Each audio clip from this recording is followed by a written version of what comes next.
আল্লাহর হাবিব রহমাতুল লিল আলামিন তার বংশমুখী লক্ষ্য করে বলতে আরম্ভ করো, আমার বংশের মানুষগুলি আজকে আমি যা বলবো প্রত্যেকটি কথা সত্য কথা বলবো, একটা কথা মিথ্যা বলবো না গো। আমাকে আল্লাহ তাআলা সেই পৃথিবীতে আমাকে নবী হিসাবে আমাকে প্রেরণ করেছেন। ও আমার বংশের মানুষগুলি তোমরা আমার সঙ্গে পড়ে নাও, লা ইলাহা ইল্লাল্লাহু মুহাম্মাদুর রাসূলুল্লাহ। আল্লাহর নবী রহমাতুল লিল আলামিন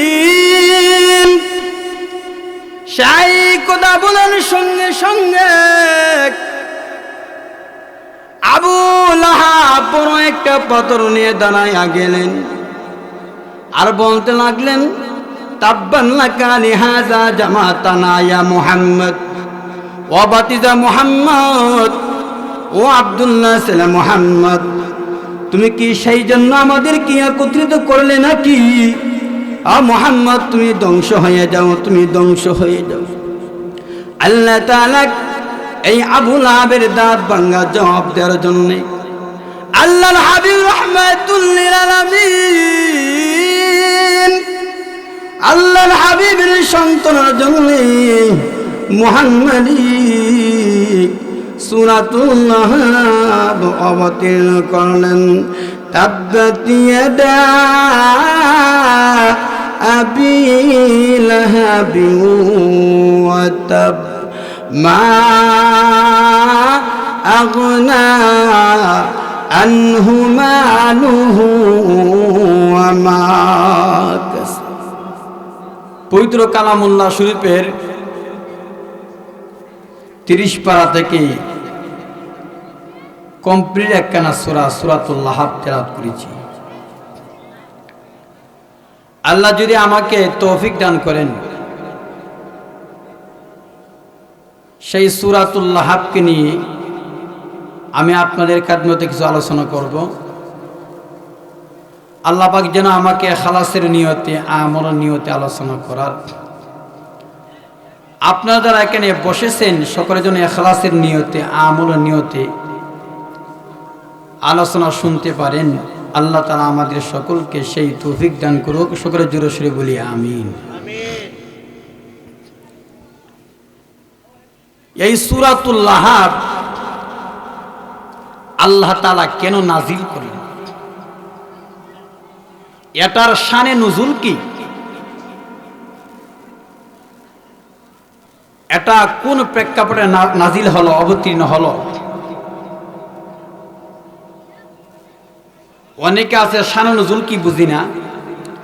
শানে নুজুল বলা হয় কোন ঘটনা কোন কারণে সেই সূরাটা অবতীর্ণ হয়েছে, অর্থাৎ অবতীর্ণ হওয়ার কারণ, এটাকে বলা হয় শানে নুজুল। সর্বপ্রথমে আমরা সেই সূরাতুল লাহাবের অবতীর্ণ হওয়ার কারণটা আমরা জেনে নিই। আল্লাহর হাবিব রহমাতুল লিল আলামিন যখন প্রকাশ্য নবী হলেন, আল্লাহর হাবিব রহমাতুল লিল আলামিন যখন 40 বছর পরে নবীজিকে প্রকাশ্য নবী ঘোষণা করা হলো, অনেকেরই এখানে প্রশ্ন আসতে পারে, তাহলে নবীজি কি 40 বছর আগে গোপনে নবী ছিলেন?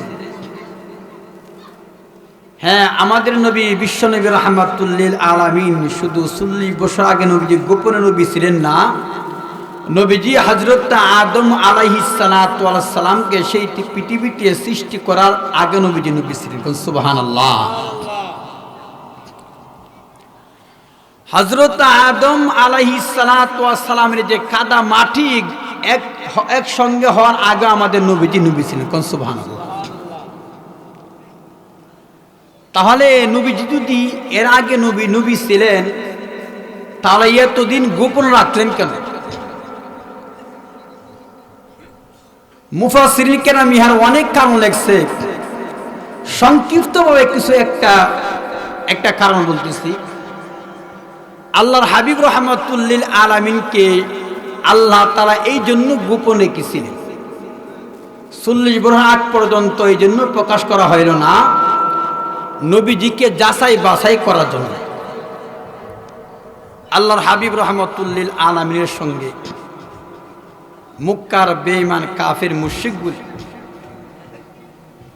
দীর্ঘ 40 বছর পর্যন্ত নবীর সঙ্গে হাঁটা উঠা বসা চলাফেরা করে। নবীজিকে তারা একটা উপাধি দিলেন, আল আমিন। কি উপাধি? আল আমিন। যে আল্লাহর হাবিব রাহমাতুল লিল আলামিনের কাছে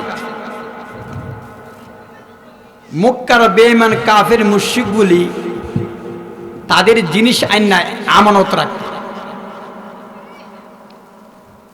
মক্কার বেঈমান কাফের মুশরিকগুলি, এর মধ্যে উল্লেখযোগ্য আবু জেহেল নবীজিকে উপাধি দিলেন যে নবীজি আল আমিন, নবীজি সত্যবাদী, নবীজি বিশ্বাসী। যে মুহাম্মদের বেটা আব্দুল্লাহর মতো এমন ছেলে সে পৃথিবীতে হতে পারে না। আব্দুল্লাহ ছেলে মুহাম্মদ সত্যবাদী, তার মধ্যে সেই পৃথিবীতে এরকম কোন ছেলে দুনিয়াতে আসতে পারে না। মক্কার বেঈমান কাফের মুশরিকগুলি 40 বছর পর্যন্ত নবীর সঙ্গে চলাফেরা করতে করতে তারা পরিশেষে নবীজিকে একটা উপাধি দিলেন। উপাধির নাম কি? আল আমিন।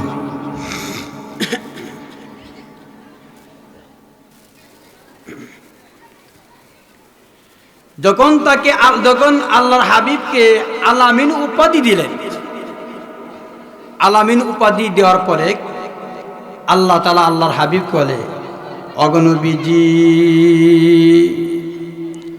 আপনি এখন তাদের সামনে তুলে ধরেন লা ইলাহা ইল্লাল্লাহু মুহাম্মাদুর রাসূলুল্লাহ।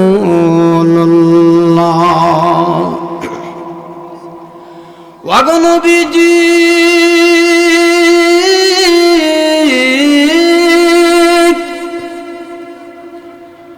আপনাকে মক্কার বেঈমান কাফের মুশরিকগুলি নবী আপনাকে দীর্ঘ 40 বছর পর্যন্ত আপনার সঙ্গে চলাফেরা করে তারা আপনাকে একটা উপাধি দিয়েছেন আল আমিন। অগনবীজি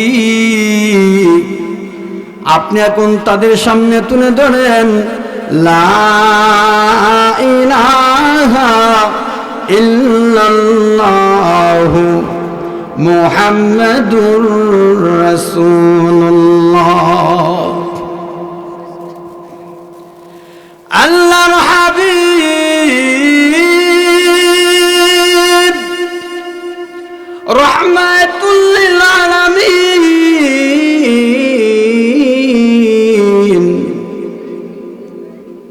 পাহাড় উপর আরোহণ করে নবীজি আব্দুল মনাফ আব্দুল মুত্তালিব বলে তার বংশের লোককে সম্বোধন করে বলেন, ও আমার কুরাইশ বংশের মানুষ, তোমরা সেই পাহাড়ের কাছে একত্রিত হয়ে যাও। বংশের মানুষগুলি পাহাড়ের কাছে একত্রিত হয়ে গেলেন। আল্লাহর হাবিব রাহমাতুল লিল আলামিনকে বলে, ও আব্দুল্লাহ বেটা মুহাম্মদ, তুমি আমাদেরকে একত্রিত করলে, কি উদ্দেশ্যে একত্রিত করলে তুমি বলো। আল্লাহর হাবিব রাহমাতুল লিল আলামিন তার বংশের মুখকে লক্ষ্য করে বলতে আরম্ভ করলেন, ও আমার গোষ্ঠীর মানুষ,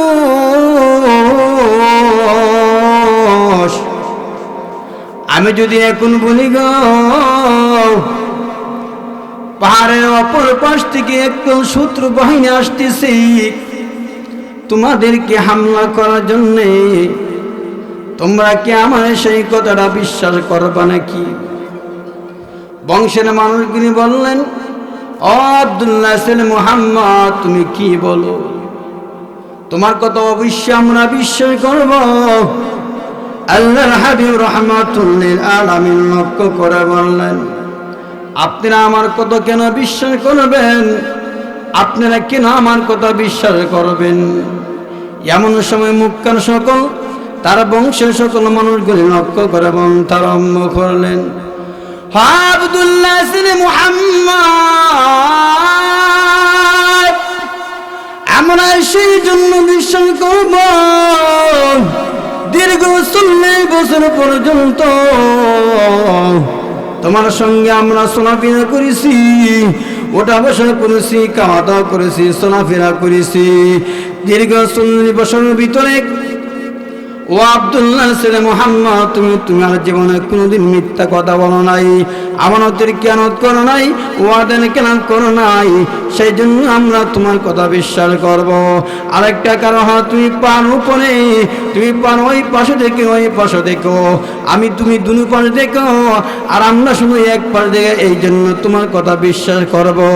আল্লাহর হাবিব রাহমাতুল লিল আলামিন বলতে আরম্ভ করলেন, ও আমার বংশের মানুষগুলি,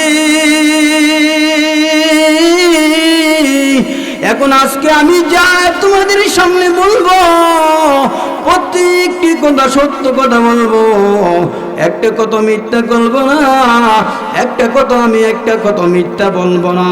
আমার বংশের মানুষ, আমাকে আল্লাহ সেই পৃথিবীতে নবী হিসাবে আমাকে প্রেরণ করেছে। তোমরা আমার সঙ্গে পড়ো, লা ইলাহা ইল্লাল্লাহু মুহাম্মাদুর রাসূলুল্লাহ, লা ইলাহা ইল্লাল্লাহ, জোরে লা ইলাহা।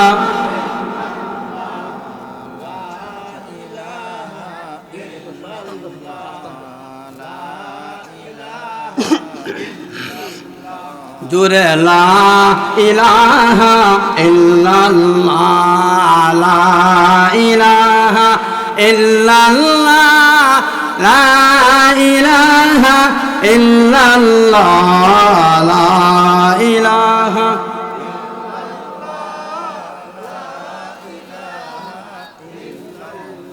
জোরে লা ইলাহা ইল্লাল্লাহ, লা ইলাহা ইল্লাল্লাহ, লা ইলাহা।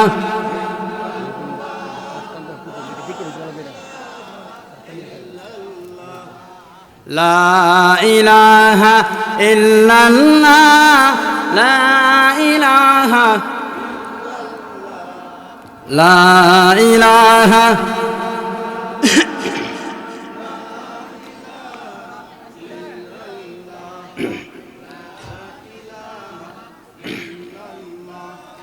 লা ইলাহা ইল্লাল্লাহু মুহাম্মাদুর রাসূলুল্লাহ। সকলে পড়ি সাল্লাল্লাহু আলাইহি ওয়াসাল্লাম। আল্লাহর হাবিব রাহমাতুল লিল আলামিন তার বংশকে লক্ষ্য করে বলতে আরম্ভ করো, আমার বংশের মানুষগুলি, আজকে আমি যা বলবো প্রত্যেকটি কথা সত্য কথা বলবো, একটা কথা মিথ্যা বলবো না গো। আমাকে আল্লাহ তাআলা সেই পৃথিবীতে আমাকে নবী হিসাবে আমাকে প্রেরণ করেছেন। ও আমার বংশের মানুষগুলি, তোমরা আমার সঙ্গে পড়ে নাও, লা ইলাহা ইল্লাল্লাহু মুহাম্মাদুর রাসূলুল্লাহ।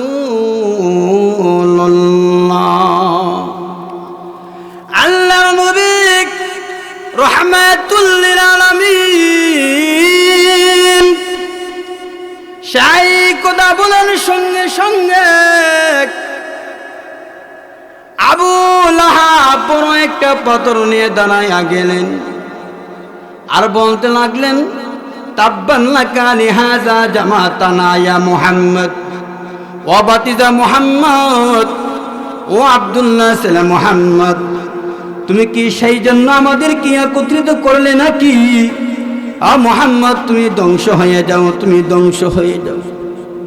আল্লাহ তাআলা এই আবু লাহাবের দাঁত ভাঙা জবাব দেওয়ার জন্য আল্লাহর হাবিব রাহমাতুল লিল আলামিন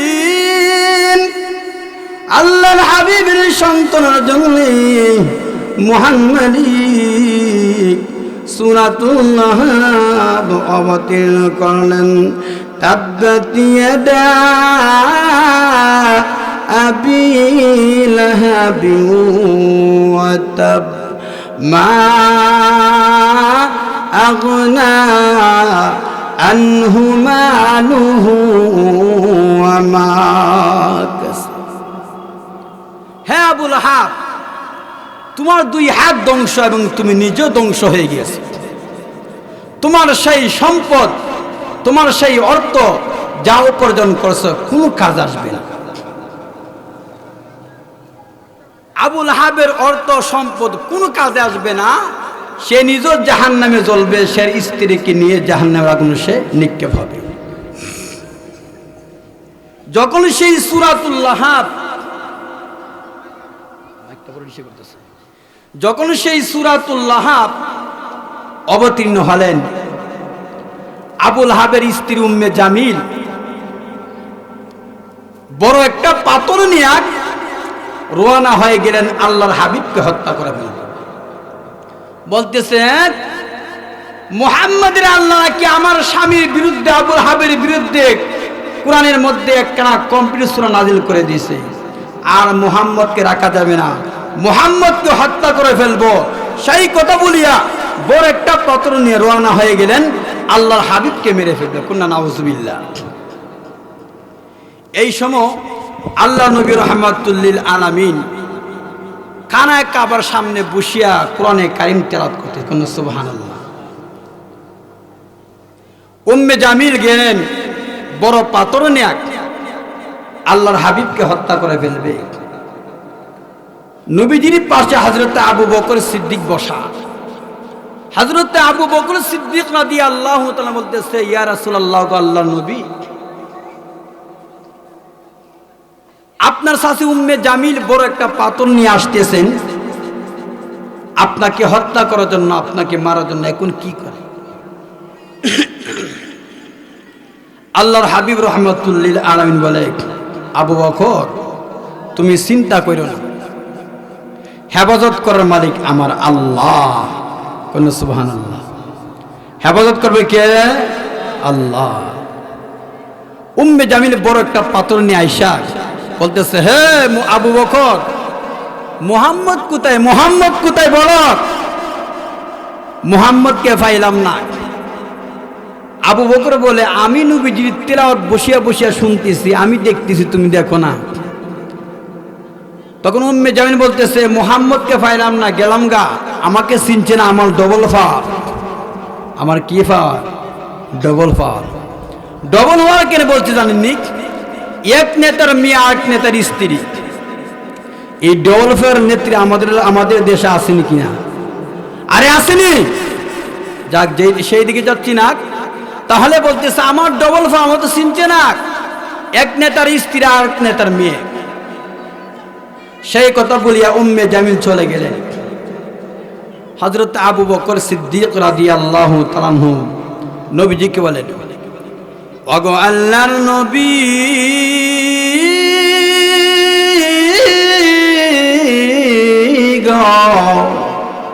বুঝলাম না, আপনি আমার সামনে বসিয়া বসিয়া কোরআনে কারীম তেলাওয়াত করেন, আমি আপনাকে দেখি, আর আবু লাহাবের স্ত্রী উম্মে জামিল বলে আপনাকে দেখে না। ও আল্লাহর নবী রাহমাতুল লিল আলামিন, বুঝলাম না, বিষয়টা বুঝতে পারলাম না। আল্লাহ নবী রাহমাতুল লিল আলামিন বলতে আরম্ভ করলেন, আবু বকর, আমি যখন কোরআনে কারীম তেলাওয়াত করি গো, আমি এবং আমার শত্রুদের মধ্যে একটা পর্দা বলে যে একটা পার্টিশন করে যাই, এই পার্টিশনে পর্দাটা হলো আমার মালিকের অসংখ্য গণিত রহমতের ফেরেশতাগুলি। আল্লাহর হাবিব রাহমাতুল লিল আলামিন যখন কোরআনে কারীম তেলাওয়াত করতো, আবু জেহেল দাঁড়িয়ে নবীর পাশে দাঁড়িয়ে কোরআনে কারীমের তেলাওয়াত শুনতো। আবু জেহেল আশেপাশে বলতো, ও আবু জেহেল, তুমি বলেছো নবীর, তুমি বলেছো আব্দুল্লাহ ছেলে মুহাম্মদের কোরআন তেলাওয়াত শোনা যাবে না। ওরে আবু জেহেল, বলছো তুমি আব্দুল্লাহ ছেলে মুহাম্মদের কোরআনে কারীমের তেলাওয়াত দাঁড়া শোনো। কি বল বুঝলাম না। ও আবু জেহেল, বুঝতে পেরেছি তুমি তোমার ভাতিজা মুহাম্মদের সঙ্গে মিল আছে, আমি বুঝতে পেরেছি তুমি আমাদের সঙ্গে মিল, তোমার ভাতিজা মুহাম্মদের সঙ্গে মিল আছো। ও আবু জেহেল, আমরা বুঝতে পেরেছি। আবু জেহেলের সঙ্গে সঙ্গে বলতে আরম্ভ করলেন, ও আমার গোষ্ঠীর মানুষ, তোমরা বলো কোনিয়া শুনে নাও, আব্দুল্লাহ ছেলে মুহাম্মদ যখন কোরআনে কারীমের তেলাওয়াত করে, যতক্ষণ পর্যন্ত মুহাম্মদের কোরআনে কারীমের তেলাওয়াত না শুনি, ততক্ষণ পর্যন্ত আমি আবু জেহেলের চোখের মধ্যে ঘুম আসে না।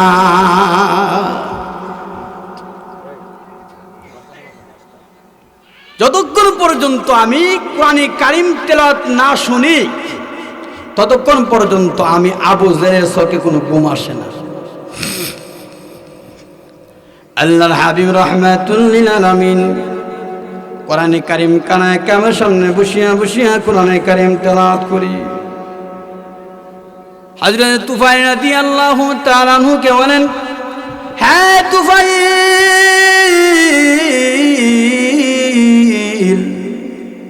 তুমি মুহাম্মদের ছেলে আব্দুল্লাহ ছেলে মুহাম্মদ কোরআনে কারীম তেলাওয়াত করে তার সামনে তুমি যায় না। যেই মাত্র তুফাইল রাদিয়াল্লাহু তাআলা আনহুর কানে কোরআনে কারীমের আওয়াজ চলে আসলেন, তুফাইল রাদিয়াল্লাহু তাআলা আনহু এই কোরআনে কারীমের তেলাওয়াত শুনে নবীজির কাছে চলে গেলেন। নবীর চেহারা দিকে তাকাইলেন, তাকে বলে, ও মুক্কা নবী মান কাফির মুশরিকগুলি, এত সুন্দর কোরআনে কারীম তেলাওয়াত করানোওয়ালা আব্দুল্লাহ ছেলে মুহাম্মদ কোনোদিন মিথ্যাবাদী হতে পারে না। এই কোরআন কোনোদিন জাদু হতে পারে না, কোনোদিন মন্ত্র হতে পারে না। ওগো মুহাম্মদ, আপনি আমাকে পড়াই দেন লা ইলাহা ইল্লাল্লাহু মুহাম্মাদুর রাসূলুল্লাহ।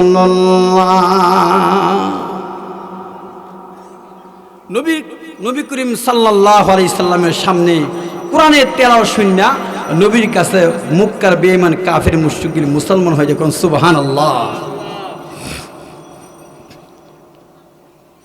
উম্মে জামিল চলে গেছে গিয়া তার স্বামীকে বলতেছে, হ্যাঁ আবুল আহাব, তোমার দুই সন্তানকে বলে দাও মুহাম্মদের দুই মেয়েকে তালাক দিয়ে দিত,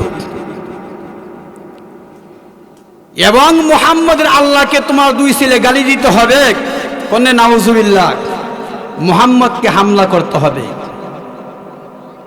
তার দুই সন্তান আবুল আহাবের দুই সন্তান রাজি হয়ে গেলেন। যেমন তর্ক করে তেমন তাক, যেমন বাবা তেমন ছেলে। যেমন আবুল আহাব তার ছেলে উতবা উতাইবা, তারা দুইজন রাজি হয়ে গেলেন। বাবা আপনি হুকুম করেন, আপনি হুকুম পালন করতে দেরি হবে, আমাদের হুকুম কার্যকরী করতে দেরি হবে না। কন্যা নাউজুবিল্লাহ। কত সাহাবী নবীর প্রেমে মোহাব্বতে পাগল হইয়া বাইরে ছেড়ে দিছে, ঘর ছেড়ে দিছে, আছে না? নবীজির এক সাহাবী নাম হলো আব্দুল্লাহ। নবীজি গভীর রজনীতে হুজরা থেকে বাইর হয়ে দেখে নবীর এক সাহাবী প্রচন্ড শীতের মৌসুমে কনকনে শীতে সোজা হয়ে দাঁড়াইতে পারে না, বাঁকা হইয়া কাঁপতেছে। আল্লাহর হাবিব বলে, তুমি কে? বলতেছে, আমি আব্দুল্লাহ। বলে, তুমি কোন আব্দুল্লাহ? অগনবীজি, আমি সেই আব্দুল্লাহ ওগো নবীজি গো, ইসলাম ধর্ম গ্রহণ করার আগে আমার নাম ছিল আব্দুল রাজ্জাক নবীজি। ইসলাম ধর্ম গ্রহণ করার পরে আপনি আমার নাম দিয়েছেন আব্দুল্লাহ, আমি হলাম সেই আব্দুল্লাহ। আল্লাহর হাবিব রাহমাতুল্লিল আলাইহি বলে, ও আব্দুল্লাহ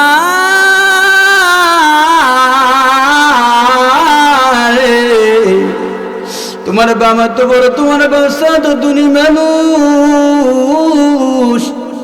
কিন্তু তোমার এই অবস্থা কেন রে আব্দুল্লাহ? ওগো নবীজি আমার সেই অবস্থা, সেই জন্য আমি কেন আপনার ধর্মে সেই ইসলাম ধর্ম গ্রহণ করেছি। আমার সাথে বলে, হ্যাঁ আব্দুল্লাহ, হয় নবীজির দরবার তুমি ছেড়ে দিবা, না হয় তুমি আমার দরবার ছেড়ে দিতে হবে, না হয় তুমি আমার বাড়িঘর ছেড়ে দিতে হবে, না হয় নবীজির দরবার তোমার ছেড়ে দিতে হবে। আমি বলবো, গো চাচা, প্রয়োজন যদি হয় আপনার দরবার ছাড়তে পারবো, আপনার বাড়ি ছাড়তে পারবো, আপনার ঘর ছাড়তে পারবো, কিন্তু মুহূর্তের জন্য নবীর খেদমত ইসলাম ছাড়তে পারবো না। ওগো নবীজি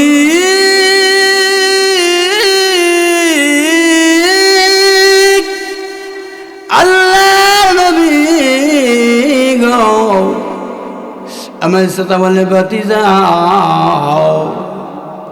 তুমি আমার বাণী ছেড়ে দিতে হবে, আমার সম্পত্তি তোমাকে বঞ্চিত করা হবে, আমার সম্পত্তি তোমাকে দেওয়া হবে না।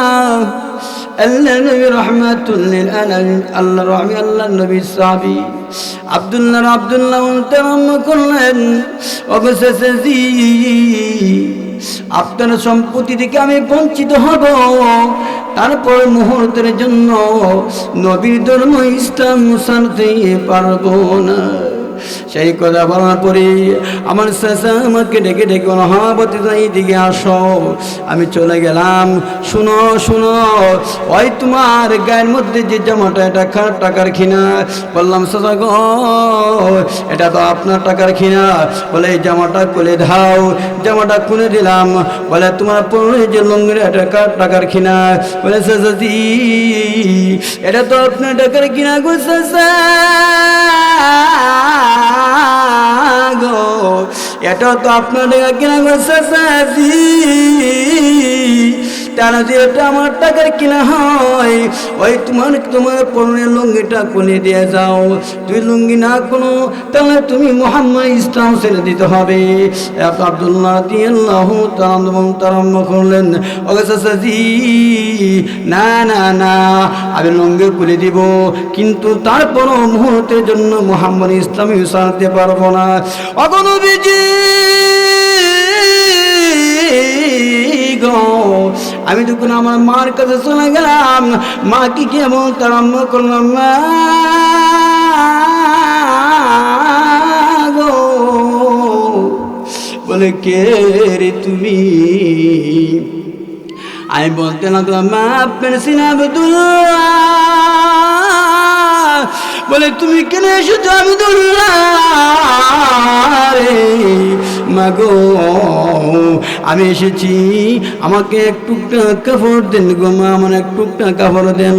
আমি আমার লজ্জাস্থানটা গুনতাম, আমি কেন ইসলাম ধর্ম গ্রহণ করেছি, এই জন্য আমার চাচা আমাকে অলঙ্গ করে লুঙ্গিনা পর্যন্ত রেখে দিয়েছে। মা গো আমাকে একটু কাপড় দেন, একটু কাপড় দেন। আব্দুল্লাহ মা একটু কাপড় দিলেন। ওগো নবীজি গো, এই একটু কাপড় দিয়ে আমার লজ্জাস্থান গুনিয়া আমি আপনার কেতনে চলে আসছি। আপনার নুরানি চেহারা দেখিলে আমি আব্দুল্লাহ ভিতরটা শান্তি হয়ে যাবে। ইয়া রাসূলুল্লাহ, ইয়া হাবিবাল্লাহ, ওগো আল্লাহর নবী,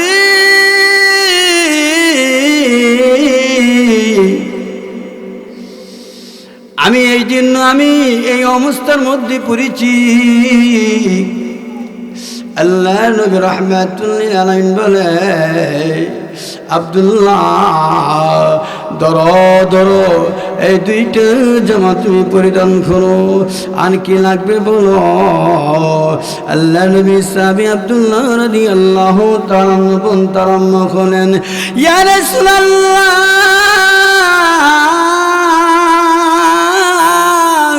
ওগো আল্লাহর নবী গো, আমি আর কোনো কিছু চাই না, আমি দুনিয়ায় কিছু কোন পারি চাই না, দুনিয়ায় কিছু সম্পদ চাই না। ওগো নবীজি আমি একমাত্র চাই আপনি মানে কিনে দরবারে দোয়া করে যেন আমাকে মাকে শাহাদাতের মৃত্যু নসিব করে। আল্লাহ নবী গো আমি দুনিয়ার কিছু চাই না। আল্লাহ নবী রাহমাতুল লিল আলামিন আব্দুল্লাহর জন্য দোয়া করতে লাগলেন। ওগো মালিক আমার সাহাবী আব্দুল্লাহ দুনিয়ার কিছু দুনিয়ার কোনো কিছু চাই না, আব্দুল্লাহ একমাত্র শ্রী শাহাদাতের মরণ। ওগো মালিক আমার আব্দুল্লাহকে তুমি শাহাদাতের মৃত্যু নসিব করিয়ে গো আল্লাহ। আল্লাহ তাআলা আব্দুল্লাহ আল্লাহ নবী রাহমাতুল লিল আলামিন দোয়াকে কবুল করে নে। যদি আমাকে কষ্ট দিই, আমি যখন হার শব্দটি জোরে জোরে বলি, জোরে জোরে বলার কারণে আমার অন্তর মধ্যে এমন স্বাদ লাগে, যেই স্বাদের কারণে আমি তাদের পরের কষ্টগুলি আমি মুহূর্তের ভিতরে বলিয়া যাই। ইয়া নবীর সাহাবী বিলাল হাবশী রাদিয়াল্লাহু তাআলা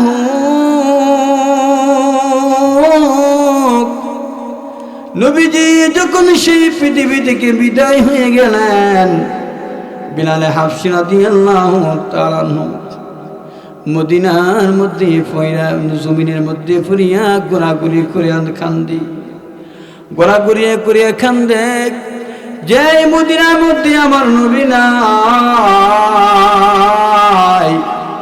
এই মদিনা আমি থাকবো না। হযরত বিলাল হাবশী রাদিয়াল্লাহু তাআলা শুধু চলে গেলেন, সুদূর দমস্কের মধ্যে বিলাল রাদিয়াল্লাহু তাআলা চলে গেলেন। আল্লাহর হাবিব রাহমাতুল লিল আলামিন বিলাল রাদিয়াল্লাহু তাআলা 6 মাস হয়ে গেছে। আল্লাহর হাবিব রাহমাতুল লিল আলামিন বিলাল হাবশীকে স্বপ্ন দেখে দেখেন, বিলাল রে ও বিলাল এটা কি কেমন জুলুম রে, আজকে দীর্ঘ 6 মাস হয়ে গেছে তুমি আমার রওজার সামনে যাও নাই। ও বিলাল এটা কেমন জুলুম।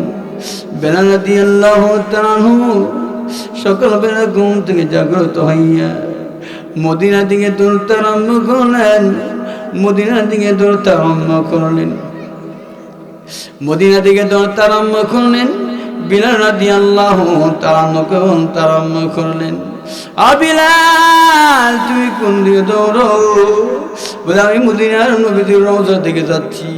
বিলাল তুমি তাকাই দেখো তোমার পায়ের দিকে, তোমার দুনো পাও দেওয়া রক্ত প্রবাহিত, রক্ত বাইরে হইতেছে, তোমার দুনো পাও থেকে রক্ত বাইরে হইতেছে, তোমার জুতা কোথায়? বিলাল রাদিয়াল্লাহু তাআলা আরম্ভ করলেন, হ্যাঁ আমি নবী, আমি বিলাল, যেই মদিনার জমিনের নিচে আমার নবীজি শুয়ে আছে গো, এই মদিনার জমিনের উপরে আমি বিলাল জুতা পরিধান করব না, আমি বিলাল জুতা পরিধান করব না। বিলাল রাদিয়াল্লাহু তাআলা সেই কথা বলিয়া নবীর রওজার সামনে গিয়ে, নবীর রওজার সামনে গিয়ে রওজা মোর জিয়ারত করার পরে কোন সাহাবায়ে কেরাম বললেন, আচ্ছা বিলাল তুমি সেই মদিনায় থাকো, তুমি মসজিদের ওই মধ্যে আযান দাও। বিলাল রাদিয়াল্লাহু তাআলা বলেন, না আমি সেই মদিনায় থাকবো না, যেই মদিনায় আমার নবীজি নাই, সেই মদিনায় আমি থাকবো না। বিলাল রাদিয়াল্লাহু তাআলা সেই কথা বলতে লাগলেন।